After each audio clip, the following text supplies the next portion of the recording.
Made it to the train station now. I want to see the car haulers, which are over here.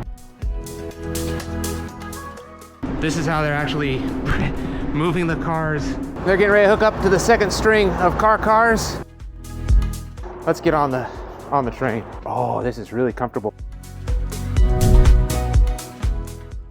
It's cold here. It's like 36 degrees. It's barely above freezing. So you know what? Actually, it's starting. I got little flakes of snow. It's too cold. So I'm gonna go ahead and point myself south. I can't think of a better way to do that than on the Amtrak. So let's go. All right, first up, I'm gonna get some snacks though. Probably cheaper to do this at a grocery store. I only need stuff for one day on the train, so I'm gonna get it at a gas station.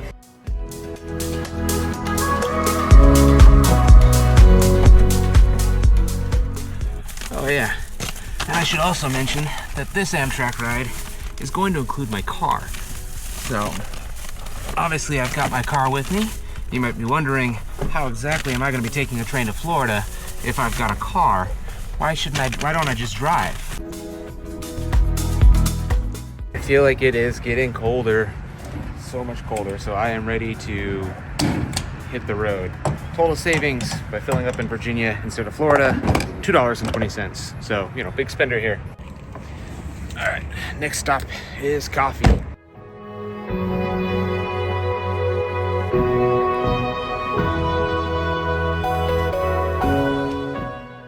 I arrived a little bit early, and I did that on purpose because that train, the auto train, comes up from Florida, gets here in the morning and unloads. And so behind me, you can kind of see the recovery process. These people came up from Florida, they're getting their cars, and they're heading out. We got about an hour before we can actually check in our cars. I'm only car number 3 in the line there, so I'm gonna be able to get on the train right away as soon as boarding begins. Right now, I'm gonna check out the train station here in Lorton, Virginia, and get a feel for what's coming up.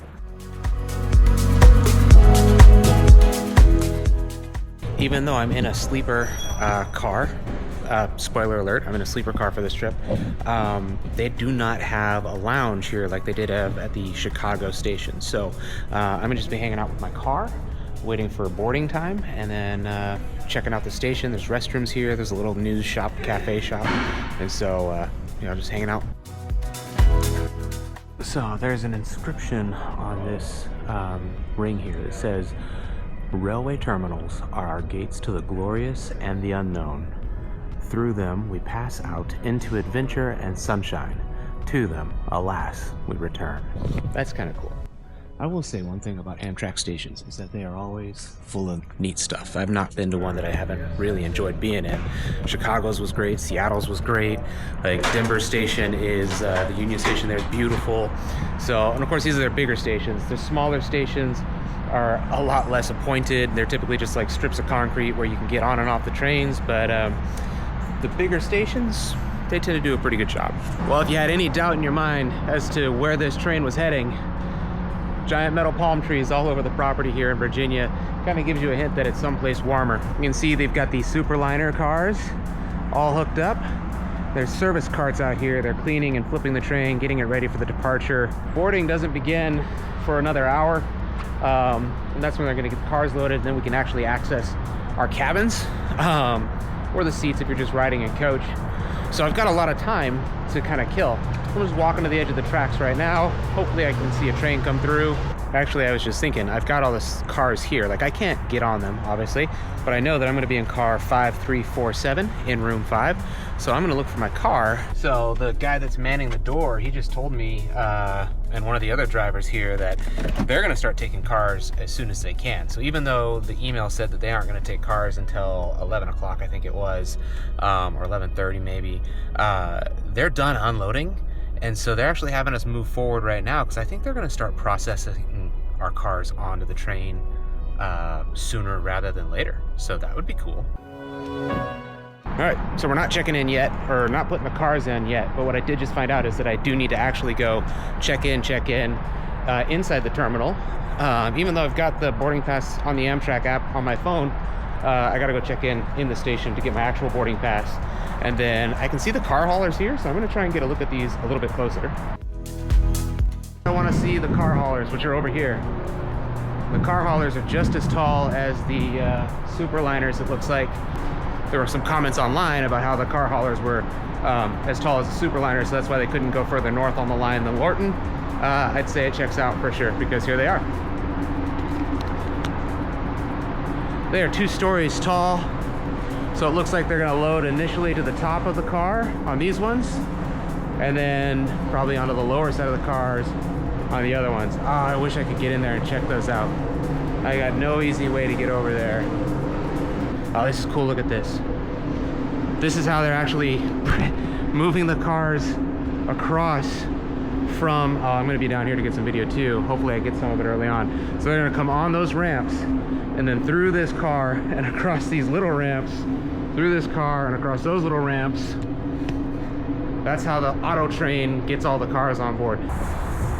Oh, it's the end of the passenger cars, and on this side's the end of the auto cars, the car cars.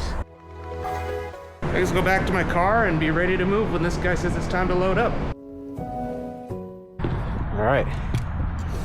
I'm not sure when that happened, but I got a magnet on my car. It's got a number 367 on it. I'm assuming that's the number of the car that my car is going into. All right, I'm seeing brake lights. I'm seeing gear shifters. This might be time. So I think we're getting ready to start loading up. All right, well, I'm properly set up now. I was able to, I feel like I'm still carrying a lot of gear, but I was able to condense a little bit. I've got my drone on my shoulder here, and I'm gonna go up the road a little bit and just kind of fly the drone from what I hope is a acceptable distance. This is the only train like this in the United States that's, so that's kind of what makes it really unique or special, is that the auto train, it's the only one like this. It's the only one in the Amtrak network. And so it's kind of a neat experience to be able to do this, because you're not going to really do this anywhere else in the country. You're going to be able to load your car up and get on the train at the same time. You can ship your car on freight trains, or you can get yourself on a train, but doing both at the same time, that's where the auto train comes in handy. This airspace is restricted, so I can't throw my drone in the air. All right, so this is the part that I really wanted to capture, and I got some cars moving on right now. I'm gonna be able to get this, looks like a Cadillac about to get loaded up. Here comes the Cadillac.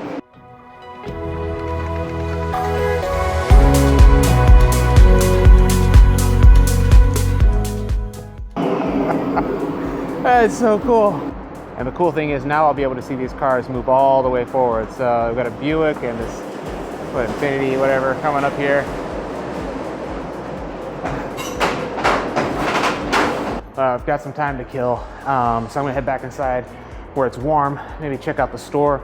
Like I said, this station in Lorton doesn't have a lounge for passengers that are in sleeper cars. So it's just first come, first serve on seating. Hopefully I can find a spot to settle in at. I'm gonna have to swap the SIM card out, or not SIM card, SD card out in no time. Just so we're clear, this is not, you know, responsible content creator activity. Earlier I was talking about how there should be a lounge car or an observation car on every train. I passed a dining car, which I think is my dining car, and then I passed a dining lounge car, which I'm not sure what the difference is there, and then this one is just a lounge car. You can see right there, it's a lounge car. So there's a dining car, a dining lounge car, and a lounge car, and now I have to figure out what the difference is between all three of those cars. So the reason I am outside freezing my butt off right now is because I'm hoping to capture the process of connecting the auto cars, the car cars, to the passenger cars. And the way they're gonna do that is using this Yard Locomotive here. Now, if you look at that Yard Locomotive, and I think I can get a little bit closer, it looks like one of the original Amtrak diesel electric engines that have been starting to get phased out by the new ALC 42s. I think it's ALC 42. Let's go see if we can get a little bit closer to the Yard Loc. That is our Yard Locomotive. This Amtrak train, number 516, this engine, lives here in the yard at Lorton and has the job of connecting all of the auto train cars together and forming the one finished train that then goes on to Sanford floor. So we got a little bit of time before they start moving cars around. I'm gonna go warm up. That's the plan.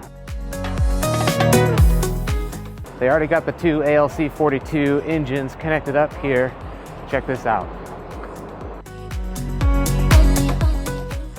So for some reason, I thought that they were going to be connecting up the cars at the back using the lot locomotive, the yard locomotive, to couple those up first, and then we were going to get our Lokis.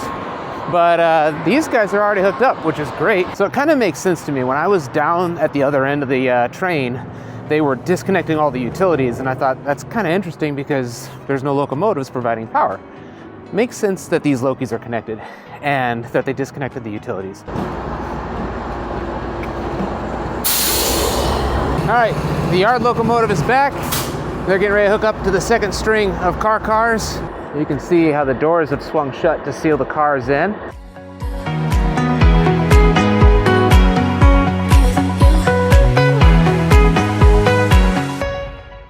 All right, I got to see this one more time. So it looks like instead of connecting it all up at the very back of the train, they're actually building a string beside this train on some side tracks. And right now they're getting ready to connect up to another one, so I get to see it again. All right, so it looks like he's pulling out some wheel chocks, just like we would with the airplane, with the helicopter. Pull out the chocks. And just like that, it's connected. So they're gonna make sure the line's all set, and then here he goes. And moving out again. All right, they put out the call. They have started boarding the train. Some of the cars back there are boarding. So for my passenger car, my train, sleeper car is all the way down here. So bit of a walk, getting my steps in before getting on the train, where I'll be getting no steps. Unless, of course, the dining car is all the way at the front of the train, in which case I'm going to get more steps in. This car is going to be 3/4 of a mile long. And at some point tonight, maybe tomorrow, I'll try and walk the length of it just to get a good feel for that. Let's get on the train. This is all too familiar. This is like boarding the Empire Builder all over again. 1, 2, 3, 4, 5. Here she is. The reason I try to board so early is because I'm going to make a roadblock here in the middle of the row. I'll give a better tour later. Oh, this is really comfortable compared to older seats. This is the new Amtrak interior, and it looks really, really nice. I'm 99% certain when I go that way, I go to dinner, it'll be going that way. Through past the other roomettes. And these are the roomettes. You can see, like, arm in the middle of the hallway, almost to the door of my side and to the window. So I don't know what my wingspan is, but you know, for one person, this is going to be very comfortable. This is pretty cool. I'm actually able to see now. This is the string of cars. They've been just putting them together. So the yard locomotive is grabbing cars, bringing all the train cars out, and putting them together and pushing them together and pushing them together. And eventually we're just going to have one unbroken string of cars full of cars, or cars, as I've been saying all day long. All right, I'm going to use the last little bit of battery to film just a little bit of a tour of the car itself. So I've already pointed out that there's 2 seats and that there's a bed overhead, and these 2 seats fold into a bed. There's also a table, which folds out, what used to probably be an ashtray. Control for the lights, ceiling light, cabin lights, call button. Let's see. Actually get a temperature control, so that'll be interesting to see if I can control that at all. Another reading light. I believe that is my one sole outlet in the roomette. So if you're traveling with someone else, be prepared to share an outlet. Have a way to make that work. Since I'm traveling solo this time, it shouldn't be a problem. All right, it's 3:15 and we have just started moving, but we aren't going far.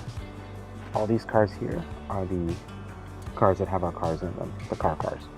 And we're gonna pull forward, and then the yard locomotive is gonna basically push everything together, and we're gonna get connected up to the rest of the train. And in total, I think the guy that I was speaking to in the yard said that we were gonna be 46 cars long.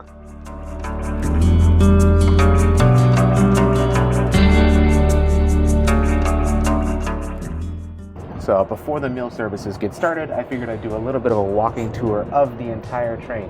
It's a long train, and I'm only one car away from the back, so I'm going to start all the way at the back. I'm going to walk back here, get a look at the auto cars through the window, and then I'm going to go all the way forward and check out the lounge car and the dining car and see what that all looks like. Whoa.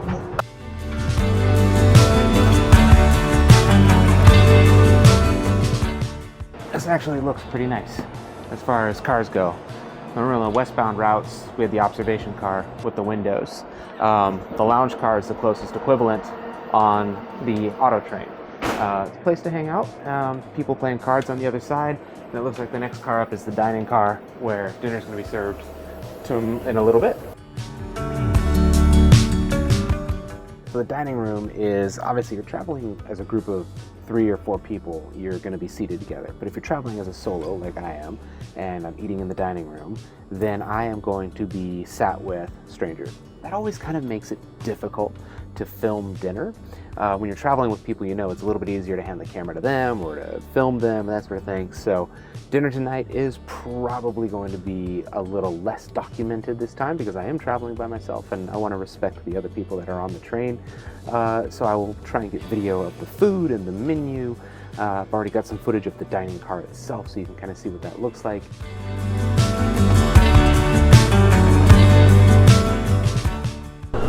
All right, we got the call for the 7 o'clock dining service. Bringing our meal things with us, and we're gonna go get seated. There's a bunch of people from my car heading that way. So I specifically requested a little bit later of a turn down so I would have time to change in this space before it gets turned down into a bed space. So the car attendant's gonna be here in about 20 minutes to turn this into a bed, and I am going to go to sleep.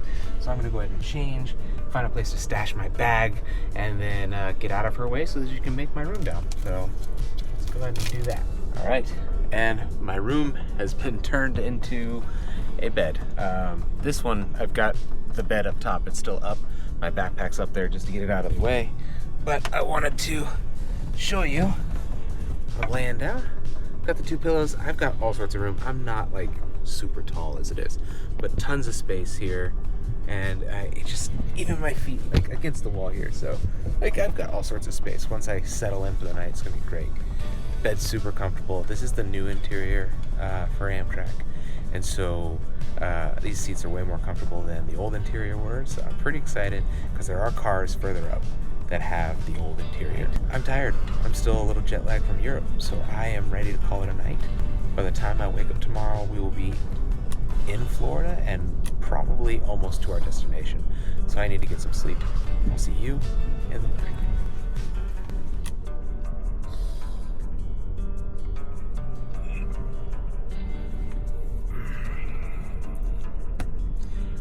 Good morning.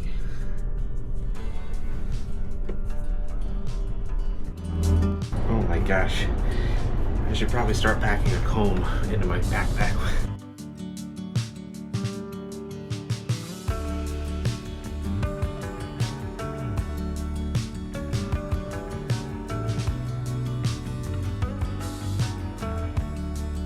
And here we are, 17 hours later, roughly. We're getting in a little bit early to Sanford, which is fantastic. And I think every train ride, it does come to an end. And now the process of deboarding begins. And then they're gonna unhook all the autotrain, the cars, and start unloading our cars so we can get out of here.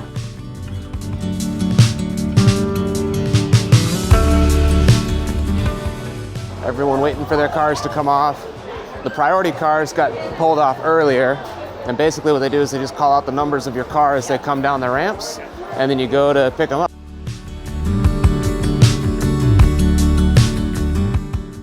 So I had no way of knowing this, but my being as early as I was may have backfired because my car was one of the first ones loaded on the lower level of the far side of the auto train, and they're unloading from the top levels first. So it'll be a while before they even get to the lower levels, and if these trains have been unhooked in the way that I think they have, my car is going to be the third to the last one off. So that wraps it up for the auto train from Lorton, Virginia to Sanford, Florida. I thought the experience was great. Now, the ticket itself for me to ride in a sleeper in the roomette and have my car in the car, all in I paid about $800. It's a lot. They're gonna be unloading my car soon, so I'm gonna go get ready to grab that. In the meantime, I'm Nick. This is Nick Goes Far, and I'm glad you're here.